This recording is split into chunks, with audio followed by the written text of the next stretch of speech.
નમસ્તે. ધોરણ 11 chemistry chapter number 4 રાસાયણિક બંધન અને આણ્વીય રચના. આજનો વિડીયો નંબર છે 4.5 એટલે કે ચેપ્ટર નંબર 4 અને પાંચમો વિડીયો છે. મિત્રો, આપણે આગળના વિડીયોમાં સહસંયોજક બંધ વિશે આપણે બહુ જ સારી રીતે આપણે ચર્ચા કરી હતી. હવે આજે આપણે સવર્ગ સહસંયોજક બંધ વિશે આપણે સમજવાનું છે. એક શબ્દ એની અંદર આગળ વધારેલો છે, સવર્ગ. એના પહેલાં આપણે એક થોડીક ચર્ચા કરી લઈએ કે સહસંયોજક બંધ એટલે શું. સહસંયોજક બંધ એટલે કોઈ પણ અણુની અંદર રહેલા પરમાણુઓ પરસ્પર ઇલેક્ટ્રોનની ભાગીદારીથી જે બંધ બનાવે તેને આપણે સહસંયોજક બંધ તરીકે ઓળખીએ છીએ. ફોર એક્ઝામ્પલ, H2 અણુ, Cl2 અણુ, O2 અણુ, N2 અણુ વગેરેમાં સહસંયોજક બંધ જોવા મળે છે કે જેમાં પરમાણુઓ, એમાં અણુમાં રહેલા જે પરમાણુઓ છે તે પરસ્પર બંને 2 પરમાણુ હોય કે 3 પરમાણુ હોય કે પછી 4 પરમાણુ હોય, તે પરમાણુઓ પોતપોતાના ઇલેક્ટ્રોનની બીજા પરમાણુ સાથે ભાગીદારી કરીને સવર્ગ સહસંયોજક બંધ બનાવે છે. હવે સવર્ગ સહસંયોજક બંધ એટલે શું મિત્રો, એ આપણે સમજવાનો પ્રયત્ન કરીએ. તો સવર્ગ સહસંયોજક બંધમાં શું હોય કે અણુ હોય ને, એ અણુમાં 2 પરમાણુએ ધારો કે ભાગ લીધો હોય તો તેમાંથી કોઈ એક જ પરમાણુ ઇલેક્ટ્રોનનું દાન કરીને બંધ બનાવે અને જ્યારે બીજા પરમાણુના ઇલેક્ટ્રોન બંધમાં ભાગ લેતા નથી ત્યારે તે બંને પરમાણુઓ વચ્ચે જે બંધ બને છે તેને સવર્ગ સહસંયોજક બંધ કહેવામાં આવે છે. ચલો આપણે અહીંયા નોંધ કરી દઈએ. તો અણુ કે આયનની રચનામાં ભાગીદારી માટે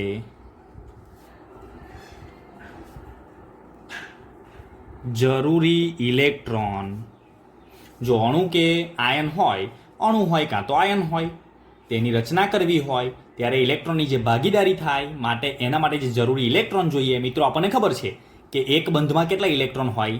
2 ઇલેક્ટ્રોન હોય, જેને આપણે 2 ઇલેક્ટ્રોનને શું કહીએ છીએ? ઇલેક્ટ્રોન યુગ્મ કહીએ છીએ, બરોબર. એ ઇલેક્ટ્રોન ભાગીદારીથી જોડાતા પરમાણુઓ પૈકી ગમે તે એક જ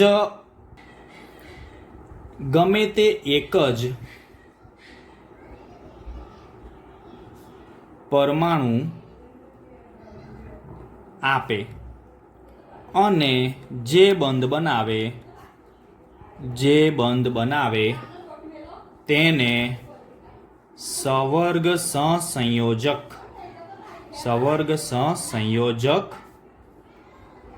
બંધ કહેવાય. જો મિત્રો, બહુ જ સિમ્પલ ડેફિનેશન છે કે અણુ કે આયનની રચનામાં ભાગીદારી માટે જરૂરી ઇલેક્ટ્રોન, ભાગીદારીથી જોડાતા પરમાણુઓ જે હોય ને એ પૈકી કોઈ પણ એક જ પરમાણુ ઇલેક્ટ્રોન આપે અને બંધ બનાવે તેને શું કહેવાય? સવર્ગ સહસંયોજક બંધ કહે છે, બરોબર. સમજો, ધારો કે હું અહીંયા એક જનરલ ઉદાહરણ આપું. ધારો કે આ એક સંયોજન છે, AB સંયોજન છે, બરોબર. આ AB સંયોજનની અંદર A અને B વચ્ચે જો બંધ અહીંયા બનતો હોય, A અને B વચ્ચે બંધ બનતો હોય, તો આ બંધમાં આ A અને B પૈકી કોઈ એક જ પરમાણુના ઇલેક્ટ્રોન હોય. તો સમજો, ધારો કે આ A ના પરમાણુઓ આ બંધમાં ભાગીદારી કરે છે, એટલે કે આ એ તત્વના જ પરમાણુ અહીંયા બંધમાં ભાગ લે છે, તો એ તત્વ તે બંધમાં એ તત્વના બંને ઇલેક્ટ્રોન બંધમાં ભાગ લેતા હોવાથી તે તેનું દાન કરે છે. એટલે જે દાન કરે છે તે તરફથી આપણે તીર B તરફ આપણે મારવાનું રહેશે. તો આ જે સિમ્બોલ છે તે સવર્ગ સહસંયોજક બંધનો સિમ્બોલ કહેવાશે. ઓકે, જેને આપણે શાના વડે દર્શાવીએ છીએ? તેની સંજ્ઞા છે, તીરની સંજ્ઞા છે. હવે આ તીર એટલે જે ઇલેક્ટ્રોન જે પરમાણુ ડોનેટ કરે છે બંધમાં તે તરફથી તીર મારવાનું છે સામે બીજા પરમાણુ તરફ. ચલો આપણે એક ઉદાહરણ જોઈએ. તો એકદમ સિમ્પલ ઉદાહરણ હું તમારી સમક્ષ રજૂ કરું છું અહીંયા. તો ધારો કે એમોનિયમ આયન છે. ચલો, NH3 પ્લસ H પ્લસ આ બંને આ એટલે કે એમોનિયા અને H પ્લસ સંયોજાવાથી શું બનશે? NH4 પ્લસ એમોનિયમ આયન બને છે. બરોબર, આ જે એમોનિયમ આયન છે ને એનું આપણે અહીંયા ઉદાહરણ લેવાનું છે. તો NH4 પ્લસમાં શું છે? તો કે સહસંયોજક બંધ સમાયેલો છે. આપણે કઈ રીતે તે સમજવાનો પ્રયત્ન કરીએ અહીંયા. તો એમોનિયમ આયન કઈ રીતે બન્યો એ મેં તમને બતાવ્યું. બરોબર, તો કે એમોનિયા અને H પ્લસ આયન, ખ્યાલ આવી ગયો તમને? તો અહીંયા હું તમને બતાવું. તો એમોનિયા જે છે, તો એમોનિયાનું આપણે લુઈસ બંધારણ જો દોરવું હોય, એટલે એના ઇલેક્ટ્રોન ટપકા વડે બતાવવા હોય, તો જો એમોનિયાના કેટલા ઇલેક્ટ્રોન છે? 5 ઇલેક્ટ્રોન. બરોબર, આ રીતે 5 ઇલેક્ટ્રોન બતાવ્યા. એની આજુબાજુ 3 હાઇડ્રોજન પોતાના એક ઇલેક્ટ્રોનની ભાગીદારી કરે છે અને 3 બંધ બનાવે છે. બરોબર, એટલે આ રીતે બંધ બનશે. જુઓ જોઈએ મિત્રો, આ રીતે 3 બંધ બનશે. NH, આ બીજો H અને NH ત્રીજો બંધ. આ રીતે 3 બંધ બનશે. બરોબર, અહીંયા જે છે, હવે અહીંયા જે આ એક ઇલેક્ટ્રોન યુગ્મ છે ને તે અબંધકારક છે. અબંધકારક ઇલેક્ટ્રોન યુગ્મ એટલે શું? ખાસ ધ્યાન રાખજો મિત્રો. અબંધકારક ઇલેક્ટ્રોન યુગ્મ એટલે જે બંધમાં ભાગ લેતા નથી તેવા ઇલેક્ટ્રોન યુગ્મ. બરોબર, હવે તે H પ્લસ સાથે સંયોજાય એટલે H પ્લસ એ આયન છે. હાઇડ્રોજન પાસે એક ઇલેક્ટ્રોન હોય, પણ ધન આયન હોય તો એક ઇલેક્ટ્રોન દૂર કરીને ધન આયન બનાવે. બરોબર, એટલે આ જો H પ્લસ છે ને એ H પ્લસ પાસે તો એક પણ ઇલેક્ટ્રોન નથી, કારણ કે એની ઇલેક્ટ્રોનની રચના આપણને ખબર છે 1s1 હોય ને, તો 1s1 પણ પ્લસ આયન છે, એટલે એક ઇલેક્ટ્રોન દૂર થયેલો હોય તો જ પ્લસ આયન બને, એટલે 1s0. બરોબર, હવે આની પાસે એક પણ ઇલેક્ટ્રોન નથી, તો તે બંધ ક્યાંથી બનાવવાનો? એટલે એ શું કરશે? આ જે એમોનિયાની અંદર નાઇટ્રોજન પરમાણુ પર જે અબંધકારક ઇલેક્ટ્રોન યુગ્મ છે તે આ હાઇડ્રોજન સાથે બંધ બનાવશે, અને એ બંધને આપણે સવર્ગ સહસંયોજક બંધ આ રીતે બતાવીએ છીએ. જો નાઇટ્રોજન ઇલેક્ટ્રોન યુગ્મ આપે છે બંધ બનાવવામાં, એટલે આ રીતે એરો મારીશું અને હાઇડ્રોજન તરફ આપણે એ એરો બતાવવાનો છે. તો આ રીતે એને આપણે અહીંયા બતાવીશું. અને જુઓ અહીંયા આગળ જેવી રીતે H પ્લસ છે, તો અહીંયા આપણે આખું જે સંયોજન બનાવીને અહીંયા H પ્લસ આપણે મૂકીએ છીએ, એટલે કે પ્લસ મૂકીએ છીએ આપણે, પ્લસ ચાર્જ. અને આ રીતે પણ લખી શકાય NH4 પ્લસ. એટલે આમ NH4 ની અંદર આપણે સવર્ગ સહસંયોજક બંધ આપણે જોયું. સવર્ગ સહસંયોજક બંધને એક બીજું પણ નામ છે મિત્રો, એને ડેટિવ બોન્ડ પણ કહેવામાં આવે છે, કોવેલેન્ટ બોન્ડ પણ કહેવામાં આવે છે, કોવેલેન્ટ બોન્ડ. અથવા તો એનું બીજું પણ એક નામ છે ડેટિવ. ડેટિવ એટલે ડોનેટ કરે છે, એટલા માટે આપણે એને કહીએ છીએ ડેટિવ બોન્ડ કહીએ છીએ. બરોબર, આને આપણે યાદ રાખીશું. ચલો એક બીજું ઉદાહરણ જોઈને વધારે આપણે ક્લિયર થઈએ. ચલો, જેવી રીતે એમોનિયાની આપણે વાત કરી એવી જ રીતે આપણે અહીંયા એમોનિયાની જ વાત કરીશું. તો જો એમોનિયાની પાસે એક ઇલેક્ટ્રોન યુગ્મ વધારાનું છે. જો મેં જે એમોનિયાનું આ રીતે આખું સ્ટ્રક્ચર બનાવેલું છે, અહીંયા એક ઇલેક્ટ્રોન છે જ એમોનિયાના, ચોકડી વડે દર્શાવી દઉં જેથી તમને ખ્યાલ આવે. અહીંયા હાઇડ્રોજનના એક ઇલેક્ટ્રોન છે. બરોબર, અને 3 બંધ બનાવેલા છે. હવે તે BF3 એનું બંધારણ આ રીતનું છે મિત્રો. તો જુઓ જોઈએ, BF3ની અંદર તમે જોશો તો તમને ખ્યાલ આવશે. તો BF3ની અંદર અહીંયા અષ્ટક પૂર્ણ કરવા માટે અહીંયા તો 6 જ ઇલેક્ટ્રોન છે.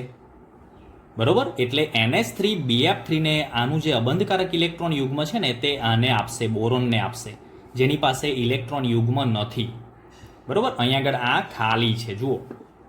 બરોબર ને, એટલા માટે આ ઇલેક્ટ્રોન યુગ્મ BF3ના બોરોનને આપશે અને સવર્ગ સહસંયોજક બંધ NH3 અને BF3 વચ્ચે બનશે. તો એ ક્યાંક આ મુજબનો હોય છે. જુઓ મિત્રો તમે, NH3 પછી આ ઇલેક્ટ્રોન યુગ્મ જેને અબંધકારક સવર્ગ સંયોજક બંધ કહીએ છીએ, અને BF3. તો આને આપણે કહીશું ડેટિવ બોન્ડ. બરોબર, હવે જો આની પાસે આ બોરોન પાસે પણ અષ્ટક પૂર્ણ થઈ ગયું, નાઇટ્રોજન પાસે પણ અષ્ટક પૂર્ણ થઈ ગયું. ટૂંકમાં આપણો જે ખ્યાલ છે તે અષ્ટક પૂર્ણ કરવા માટેનો જ અહીંયા જુદા જુદા બંધ તે બનાવે છે. સવર્ગ સંયોજક બંધ, આયનીય બંધ, પછી સહસંયોજક બંધ. બરોબર, એટલે આ બધા જ બંધની અંદર અષ્ટક તો પૂર્ણ થાય જ. કેટલાક એવા અપવાદરૂપ છે પણ એ અષ્ટકના નિયમની મર્યાદામાં આપણે જોઈશું. બરોબર, તો અહીંયા આ રીતે આને બીજી રીતે પણ લખવામાં આવે છે NH3. બરોબર, સવર્ગ સહસંયોજક બંધ BF3 આ રીતે પણ તેને લખી શકાય છે. ચલો હવે આપણે એવા બીજા કેટલાક ઉદાહરણ જોઈએ. હવે આપણે સલ્ફર ડાયોક્સાઇડનું ઉદાહરણ જોઈએ. આને આપણે કહીશું SO2 સલ્ફર ડાયોક્સાઇડ. બરોબર. હવે ચલો આપણે સલ્ફર ડાયોક્સાઇડ જે છે એની અંદર કેવા પ્રકારનો સવર્ગ સંયોજક બંધ છે તેને આપણે જોઈએ, અહીંયા સમજવાનો પ્રયત્ન કરીએ. બરોબર. તો જુઓ, સલ્ફર મધ્યસ્થ પરમાણુ છે અને તેની આજુબાજુ બંને ઓક્સિજન હશે અને સલ્ફરની બાહ્યતમ કક્ષામાં કેટલા ઇલેક્ટ્રોન? 6 ઇલેક્ટ્રોન છે મિત્રો, જે આપણે તેની ઇલેક્ટ્રોનની રચના પરથી આપણને ખ્યાલ આવે. તો જુઓ, 1 2 3 4 5 6 આ રીતે 6 ઇલેક્ટ્રોન મેં મૂકેલા છે. અને અહીંયા ઓક્સિજન છે, તે ઓક્સિજન એના પોતાના 2 ઇલેક્ટ્રોન અહીંયા બંધમાં ભાગ લે છે, જેને શેર ઇલેક્ટ્રોન કહેવામાં આવે છે. શેર કરે છે પોતાના ઇલેક્ટ્રોનનું, એટલા માટે. ચલો, ઓક્સિજનની બાહ્યતમ કક્ષામાં 6 ઇલેક્ટ્રોન, તો એ પણ મેં બતાવ્યા. ચલો, અહીંયા ઓક્સિજનની બાહ્યતમ કક્ષામાં 6 ઇલેક્ટ્રોન, તો એ 6 ઇલેક્ટ્રોન અહીંયા હું બતાવી દઉં. અષ્ટક પૂર્ણ થાય એ રીતે મારે બતાવવું પડે મિત્રો. જો અહીંયા આ ઓક્સિજનનું અષ્ટક પૂર્ણ થઈ ગયું, અહીંયા સલ્ફરનું અષ્ટક પૂર્ણ થઈ ગયું. બરોબર. આ 6 અને આ 2 8. એ જ રીતે ઓક્સિજનનું અષ્ટક પૂર્ણ થઈ ગયું. બરોબર. અહીંયા ઓક્સિજનના ઇલેક્ટ્રોન બંધમાં ભાગ લેતા નથી. તો કોના બંધમાં ભાગ લે છે? તો સલ્ફરના બંને ઇલેક્ટ્રોન તે બંધમાં ભાગ લે છે. એટલે અહીં આગળ જે બોન્ડ આવશે તે આ પ્રકારનો બોન્ડ આવશે. તો એને આપણે આ રીતે દર્શાવી શકાય. તો સલ્ફર 2 અબંધકારક ઇલેક્ટ્રોન યુગ્મ છે. જો મિત્રો, આપણને જ્યારે પણ આ લુઈસ રચનાના બંધારણો આપણે જોઈએ ત્યારે બંધકારક અને અબંધકારક ઇલેક્ટ્રોન યુગ્મની આપણને સમજ હોવી જોઈએ. તો આ સવર્ગ સહસંયોજક બંધ અને આ ઓક્સિજન ઉપર કેટલા અબંધકારક ઇલેક્ટ્રોન યુગ્મ છે. જો તમને યુગ્મ પૂછે તો 3 યુગ્મ કહેવાય અને ઇલેક્ટ્રોન પૂછે તો 6 ઇલેક્ટ્રોન કહેવાય. એવી રીતે સલ્ફર ઉપર 2 ઇલેક્ટ્રોન છે. બરોબર. બીજી એક આપણે અહીંયા વાત કરીશું. તો આ બંધને આપણે શું કહીશું? સવર્ગ સહસંયોજક બંધ કહીએ છીએ. સવર્ગ સહસંયોજક બંધ. એક બાબત અહીંયા આપણે ક્લિયર કરીશું કે જો ઓક્સિજન ઉપર 4 એટલે કે 2 ઇલેક્ટ્રોન યુગ્મ હોય તો તે 2 બંધથી જ હંમેશા જોડાયેલો હોય. આટલું આપણે અહીંયા ધ્યાનમાં લઈશું, જેથી આપણે આના જેવા બીજા એક્ઝામ્પલ આવે તો બીજા એક્ઝામ્પલમાં આપણે સમજી શકાય. ચલો, એ જ રીતે એક બીજું ઉદાહરણ આપણે જોઈએ. H2SO4, જેને આપણે કહીશું સલ્ફ્યુરિક એસિડ. બરોબર. H2SO4 જેનું નામ છે સલ્ફ્યુરિક એસિડ. તમને મિત્રો સંયોજનોના નામ પણ આવડવા જોઈએ.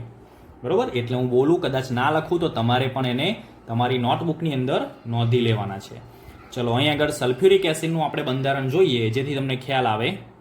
સલ્ફર મધ્યસ્થ પરમાણુ છે, તેની બંને બાજુ OH આવશે, તેની બંને બાજુ. તો આ રીતે તેનું રચનાકીય માળખું છે. બરોબર. અને તેની ઉપર અને નીચે એ સવર્ગ સહસંયોજક બંધથી જોડાયેલા 2 ઓક્સિજન આવશે. ચલો, સલ્ફર જે છે તે સલ્ફરની બાહ્યતમ કક્ષામાં 6 ઇલેક્ટ્રોન છે, એટલે આ રીતે આપણે 6 ઇલેક્ટ્રોન મૂકી દઈશું. ચલો, 6 ઇલેક્ટ્રોન. બરોબર છે. ચલો, હવે આ ઓક્સિજન છે, એ ઓક્સિજનની બાહ્યતમ કક્ષામાં 6 ઇલેક્ટ્રોન, તો 1 ઇલેક્ટ્રોન અહીંયા બંધમાં ભાગ લેશે. 2 ઇલેક્ટ્રોન યુગ્મ અબંધકારક છે. 1 ઇલેક્ટ્રોન હાઇડ્રોજન સાથે બંધ બનાવશે. એ જ રીતે આ ઓક્સિજનની પાસે પણ 6 ઇલેક્ટ્રોન છે, જે પૈકી 2 ઇલેક્ટ્રોન યુગ્મ અબંધકારક છે.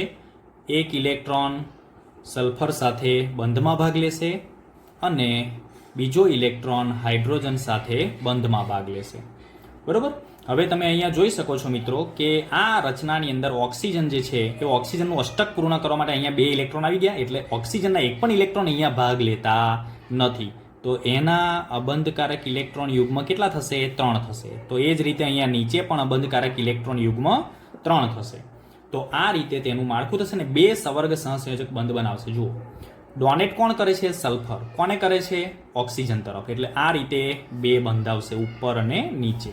બરોબર. તમારે અહીંયા દર્શાવવાની જરૂર નથી. તમારે એક નવું સૂત્ર તમે જે બનાવો એના પર તમે દર્શાવી શકો છો. આ રીતે SOH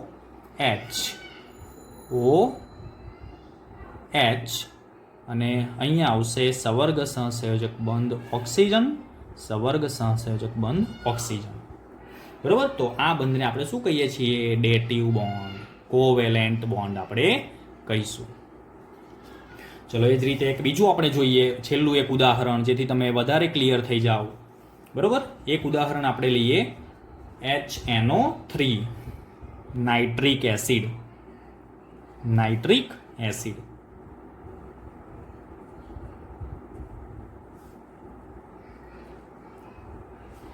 ચલો નાઇટ્રિક એસિડમાં મધ્યસ્થ પરમાણુ છે નાઇટ્રોજન. તેની આજુબાજુ 3 ઓક્સિજન આવશે.